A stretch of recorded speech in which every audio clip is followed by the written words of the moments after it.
Hello people and welcome to the Counterfactual Stories YouTube channel.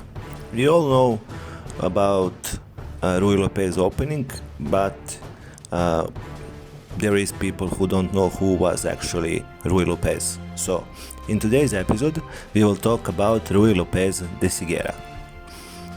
Before we start, don't forget to press subscribe button. Rodrigo Ruy López de Siguera was a Spanish chess player, author and Catholic priest who in 1561 wrote Libro de la invención liberal y arte del juego del ajedrez, and that was one of the first books about modern chess in Europe. He made great contribution to chess opening theory, including in the King's Gambit and the Ruy López opening that bears his name. López was also the strongest player in Spain for about 20 years.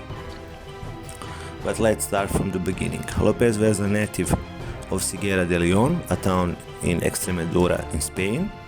In 1559, while living in Zafra, López was called in Rome by Pope Pius IV on ecclesiastical business. During his stay in Rome, López played chess with the locals. He apparently acquainted himself well, although the only account of these games is given in a single sentence by López himself. One of those players was Il Putino, young Leonardo di Bona. López also learned the term Gambit from the Italian players. In Italy, López encountered Pedro Damiano, his books about chess, and most famous Questo libero è da imparare a giocare a scacchi e delle partite, and did not find much value in it. This may have inspired López to write his own book, Libro de la invención liberal y arte del juego del ajedrez, which was published in 1561.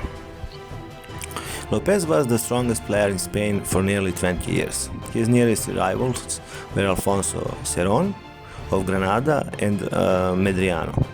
López and Cerón played before King Philip II of Spain, impressing him enough for López to earn a benefit and golden chain displaying a rock. López was also estimated for his ability at blindfold chess. Alessandro Salvio writes that López traveled to Rome again in 1572. It is more probable, however, that López visited Rome only once in 1559, and the Salvio chronology is incorrect.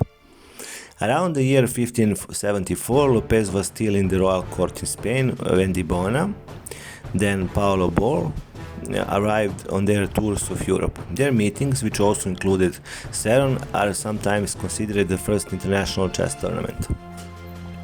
Boy and the much improved Di Bona defeated López and Cerón in Madrid, in the presence of Philip II. López was again able to best Cerón. The years of López's birth and death can be estimated only very approximately.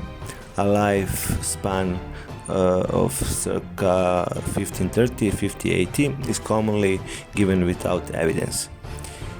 He was likely born before 1534 and lived until at least the 1574 contest.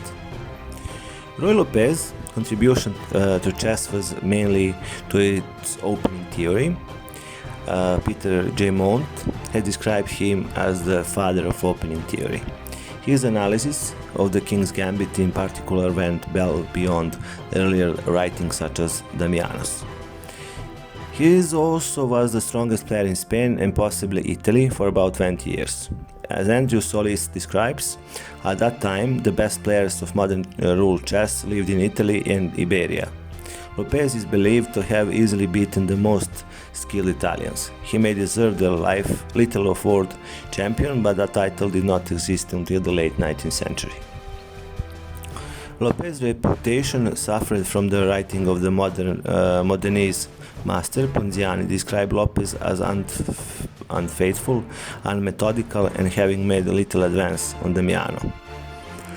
Murray argues, however, that the master's criticism of López is unfair and likely stem from his play resemblance to Philidor's, who was their school's great rival.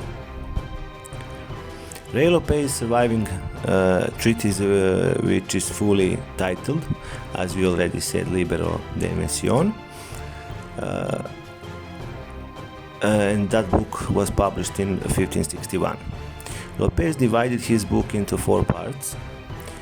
His first presents several methodological origins of the game and discuss its benefit, rules, and the strategies, while interspersing a number of quotes in Latin from classical authors. The second part focuses on opening and is López's legacy as the father of opening theory. Third comes a hostile appraisal of Damiano's opening analysis. López's final chapters are devoted to odds chess, where he again criticized Damiano's approaches to this game. In this work, López presents 66 games, of which 24 were taken from Damiano's 1512 book. According to Sarati, López's games are of a lower quality than those in Damiano's work.